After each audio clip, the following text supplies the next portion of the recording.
Welcome back to your personal finance classroom, where we break down your money questions to make it easy for you to live your best life. Don't forget to subscribe and hit that notification bell so you can be notified when new videos come out. And if you found this video helpful, don't forget to like it. Today, we're discussing how to split finances with a partner.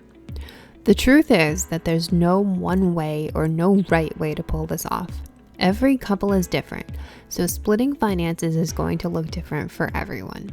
Let's break down your options so you can determine which one is right for you and your significant other, including talking about what happens when one partner makes more. The first and most important thing to do when it comes to splitting finances with your partner is to create a budget. When it comes to your finances, you should never just wing it, whether you're budgeting on your own or with a partner. A budget is crucial for financial success. And as you plan to split finances with your partner, you two will need to create a budget that's unique to the expenses you two share. This is where money dates come in. A money date is where you and your partner sit down, ideally weekly, to discuss finances and make sure you're on track with your budget. Grab a glass of wine or make a mug of tea, get comfortable, and talk about a topic that can sometimes be uncomfortable. The key to effectively splitting finances with your partner is open and honest communication. So schedule your first money date and create your budget. We'll link our How to Make a Budget video in the description, along with our budgeting template to help you get started. With a budget for couples, it's important to identify all of your joint expenses.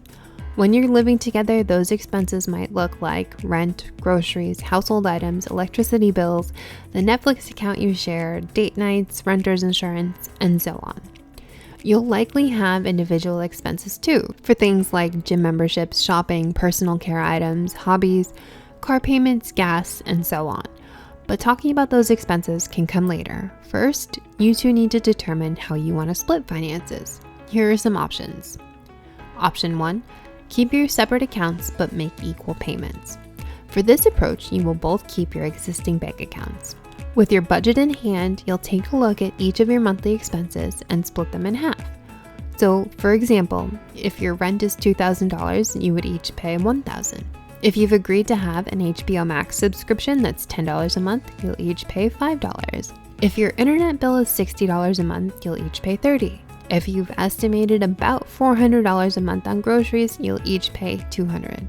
A quick note on groceries. One of the many reasons a money date is so important is to keep on top of your finances and make sure no one is paying more or forgets to get paid.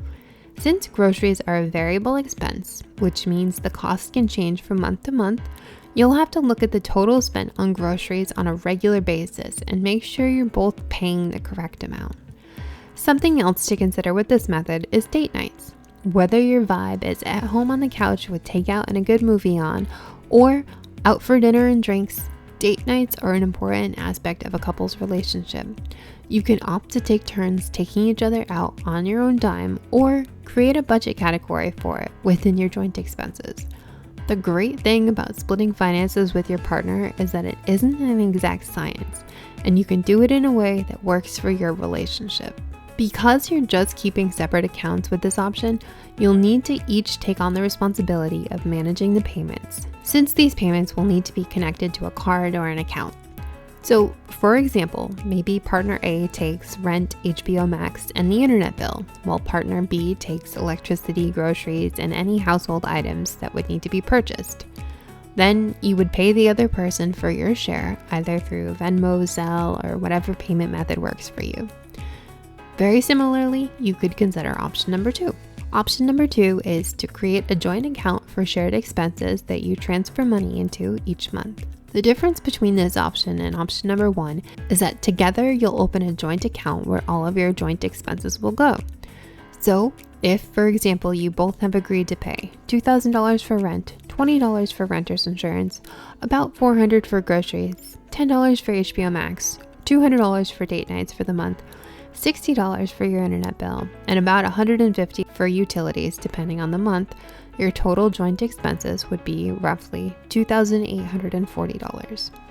Splitting that down the middle, you will each contribute $1,420 to the joint account per month.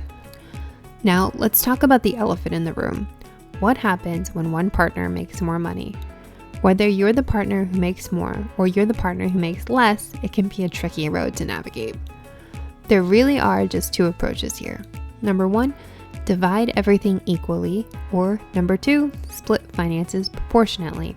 For approach number 1, you continue to split everything equally. For some couples, it really doesn't matter how much money each person makes.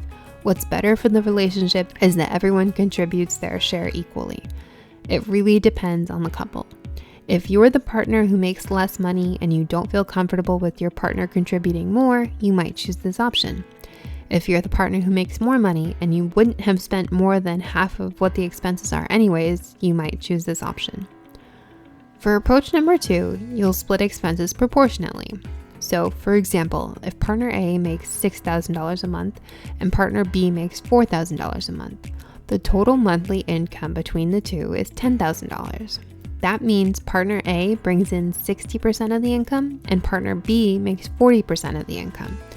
So you would split your finances accordingly. Partner A would pay 60% and partner B would pay 40%. Based on the previous example, the total expenses were $2,840. 60% of that would be $1,704 and 40% would be $1,136. This approach might help lessen some of the financial burden on the partner that makes less, or it just might make sense for the partner who makes more with lifestyle. Have an open and honest discussion with your partner on which approach is the right one for your relationship.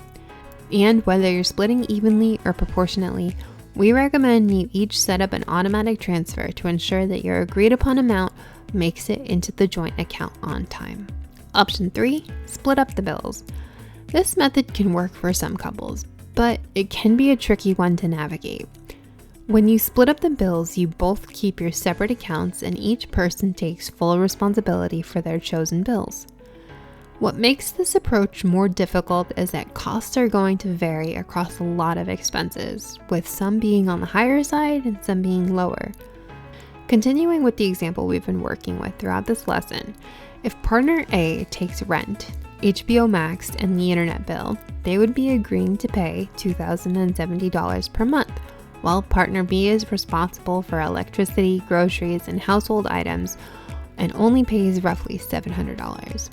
This approach might work when one partner makes more money and you as a couple decide that splitting up bills is a better option than dividing your expenses proportionally. You'll also have to take into account those variable expenses like groceries that will change month to month. With only one person paying for groceries, you may need to have an agreed upon list so one person doesn't unfairly feel like they're paying for a lot of food they don't even like. Like we mentioned, this approach can become tricky quickly, but it might be the approach that works for you and your partner if you can work out the details in a way that you both agree on. Option number 4, combine all of your finances in a joint account and have individual accounts where your allowances will go. This option is essentially the opposite of option 2. With this option, you open a joint account with your partner where all of your income goes. You would redirect your direct deposits to this account and all of your expenses will be pulled from this account. Then you'll determine an amount you would each get for monthly expenses. For lack of a better term, we'll call it an allowance. So if you've determined you each get $100, you would set up an automatic transfer each month of $100 from your joint account to your personal checking account, where your allowance lives. And you have free reign to do whatever you want with that money without having to answer to your partner. This is a great time to mention expensive hobbies. It's important when sharing your finances to have a discussion with your partner about the things you spend money on that are important to you. If one partner takes gourmet food very seriously and purchases expensive olive oils and rare spices, it's important to lay it out there. If the other partner is fitness obsessed and spends money on boutique gym memberships and Lululemon leggings every month, this is the time to get it out there. What's important to you might not be important to your partner, but there can be room for it in the budget when you talk about it openly and honestly. At this point, you'll determine what makes it into the joint budget and what should be paid for by your allowances. You can choose to create a spreadsheet with 3 columns, one for joint expenses, one for partner A's expenses, and one for partner B's expenses. Then go one by one through each partner's expenses and either move it to the joint expenses column or keep it in the column it's at. This can help you determine your allowance amount as well. If you add up each partner's personal expenses, it can give you a good place to start with how much you can spend without needing your partner to weigh in on the spending choice. We will link our budgeting video in the description to help make sure your collective expenses aren't more than you make when you create a budget. And finally, we have option number 5, which is to merge everything. A lot of couples wait until marriage or a conversation about serious long-term commitment for this option.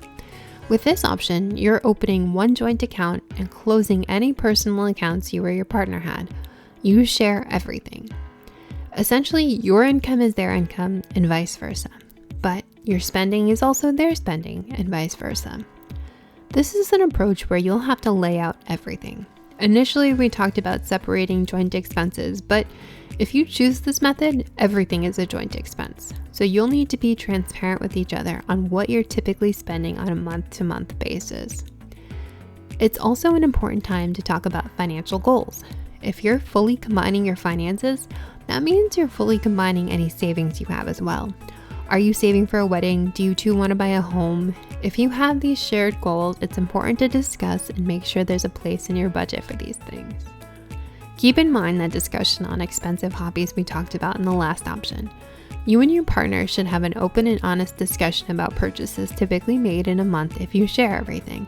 If one partner is regularly spending $250 a month on that boutique fitness membership, that's coming out of the joint account. Both partners need to be on board for that expense. It also means that you should probably consult them if you're planning to make a purchase, since it's coming from their account too. We recommend during that first money date after you combine your finances to lay out some guidelines for spending and decide whether you'll be strict to the budget and any purchases outside of that need to be discussed, or any purchase outside of the budget over a certain amount of money will need to be talked about. Or you're both okay with the other deciding if you want to spend the extra money. We can't say enough, there is no right way of doing this. The way you choose to do it is going to be the way that you and your partner feel will work best for you and your situation. And don't expect it to all work out perfectly every time. It might be a lot of trial and error at first, but that's what your money dates are for. You can discuss what's working and what's not and make adjustments as you go along. Don't forget to like and subscribe. We'll be back Wednesdays and Fridays with new personal finance lessons for you.